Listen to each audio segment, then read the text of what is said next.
Hi guys, welcome back to Doobrey's Day. Today on Doobrey's Day I wanted to do a small video about the Apple TV 4th generation 4K. So let's get going.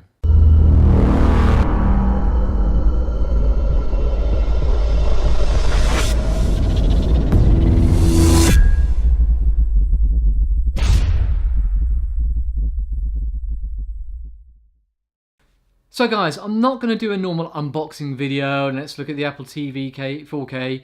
It's pretty boring. Inside of the box is just a unit, a power lead, and that's about it. So I'm not even going to bother with that. What I will show you though is the actual unit. I'll show you the box because I think it's quite interesting. It shows you the formats that it supports and why it's probably one of the best TV units on the market today. I'm then going to demonstrate it to you on our 4K projector, which we've seen in our previous video, which I'll link up here somewhere. But then I'm also going to show you how you can get iTunes videos on a particular website, which shows you when they've been reduced. So it's a good way of increasing your 4K library, a little bit cheaper than buying them as a full format, and actually how you can use them on the iTunes service. So let's get cracking with the box. Okay guys, here's the box. I've got the 4K HDR 32GB version of the Apple TV. Now the thing to note on here is that it's HDR. So from what the limited knowledge that I have about HDR is that it gives a more richer picture to the videos that you're watching. This 4K version of the Apple TV also has Dolby Vision video. You have on the controller you have the ability to speak to Siri as well. It does support Apple Music, Netflix, iPlan, Now TV, and the iTunes movies, which I'll show you shortly. It's also got YouTube on there and a number of other key video applications, so we'll have a look at those as well. I'm going to connect it up to the Onkyo amp, and I'm going to connect it up to the 4K projector so we can see it properly. Let me do that now, and let me show you the Apple TV 4K running. Guys, as I've been doing this video, I actually thought it'd be worthwhile showing you the back of the Apple TV 4K. The reason being is that the USB-C connector has actually been removed now, and on the back you've just got a power connector, an HDMI connector, and an RJ45 connector to connect it to your network. Now, previously with the USB-C connector, you could connect this to, say, your iMac and record the screen. I haven't figured out how to do that yet on this version of the Apple TV, but I thought it'd be useful to show you. Remembering as well, you don't get a 4K cable within the box, you have to buy one. And from our previous videos, which I'll link up here somewhere, if you recall, you've got to get a decent quality 4K cable, otherwise it won't work. Right, let's rig this up to the amp and the projector, and let's show you it actually running. Okay guys, as you can see, this is only running in 1080p, so it wouldn't give you a true reflection of the quality of the video that you can see. But what I wanted to do is show you a couple of things on here. The controller allows you to move around. I've installed a few of the applications already. I've installed Plex, I've installed YouTube, I've got Amazon Prime, so I've installed Prime Video on here.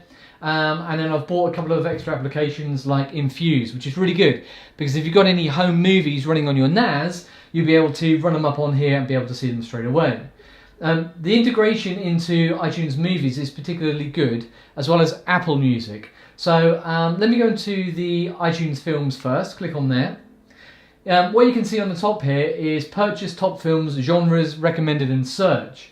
Under purchased, I've purchased quite a few films and I'll show you how I do that in a moment. You can come down into here and obviously it's got recent purchases, all films, family sharing.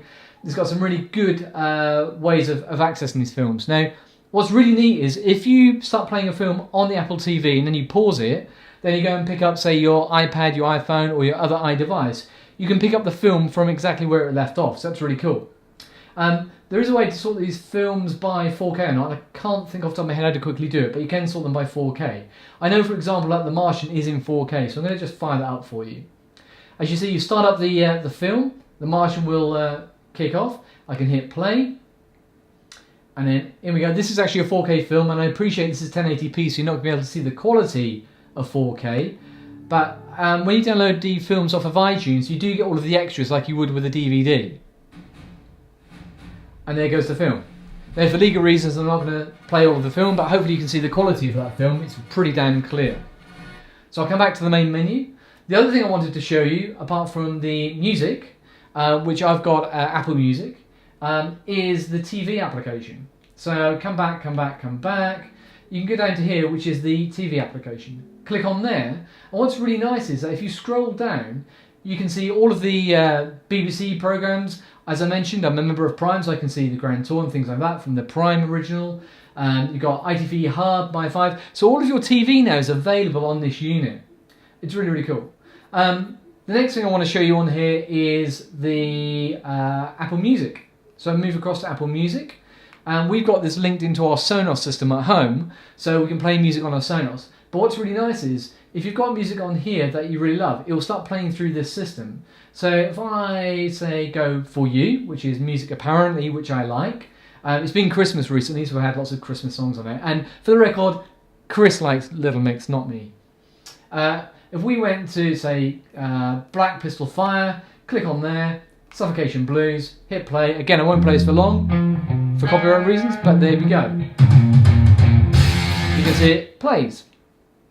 Come back out of there. You've then got things like radio. If you want to listen to any of those, you can. And you've got your library of music as well. So again, it's a central system to your house, which means you can play the iTunes movies, you can play the TV shows from iTunes, you've got access to Prime, access to YouTube, access to music, you've got your applications on here. Overall, it's a really great unit, guys. So hopefully that gives you an overview of the Apple TV 4K. Okay guys, I'm now recording this on the iPad, so I want to demonstrate to you one of the applications that I use to identify cheaper iTunes films. It's called Cheap Charts. This is blue icon here. So I'm just going to start that up. What's really good about this, it shows you movies that are on sale on the iTunes store. So on the left hand side here we've got 4K, we've got bundles, we've got sale at the top. And what I normally do is look for, say, 4K films. And then you can see here that you've got a yellow downward pointing arrow with $6.99 for Despicable Me 3. That means that's the cheapest that particular film has been. So if you click on the film, and you scroll down to the bottom, it will show you here on the grey, green, red and yellow the cheapest cost that it's been over the last few months. So on the 5th of January it's $6.99, 1st of January $13.99, 30th of December 2007 $7.99, etc. So you can see that it's now the lowest it's ever been. And this is really good because there's a number of bundles that often come up on here. What I've purchased over the Christmas period is the 10 drama movies and the 10 sci-fi movies. You can see it says purchased. I paid $9.99 for this. It's still $9.99 today. And you can get X-Men, iRobot, Sunshine. Now these aren't your modern day films, but there's some classics that you may still want to keep. But The Martian's in there. And that's really important that The Martian's there because that's one of the 4K films you can buy on Apple TV. So guys, thanks for watching today. That's the Apple TV 4K. Hopefully it's given you an idea whether it's something that you would be interested in. I've also shown you as well how to get some cheaper movies, so when they're on offer you can buy them and put them on your system. And also I forgot to mention, if you've got family sharing on there, when you purchase your movies or your music, if your other family members have access to your iTunes account, they can also watch your movies. We're going to use it for when we go away on holidays, so we'll take our iPads with us or our iPhones with us. You can then download the movies onto your iPhone, iPad, take them away with you. Great way to watch movies rather than watch those boring ones on the plane. So thanks very much for watching, guys. Remember to subscribe, all that normal stuff. Thanks ever so much for watching. I look forward to seeing you on the next one. Thanks a lot. Bye for now. See ya. Bye.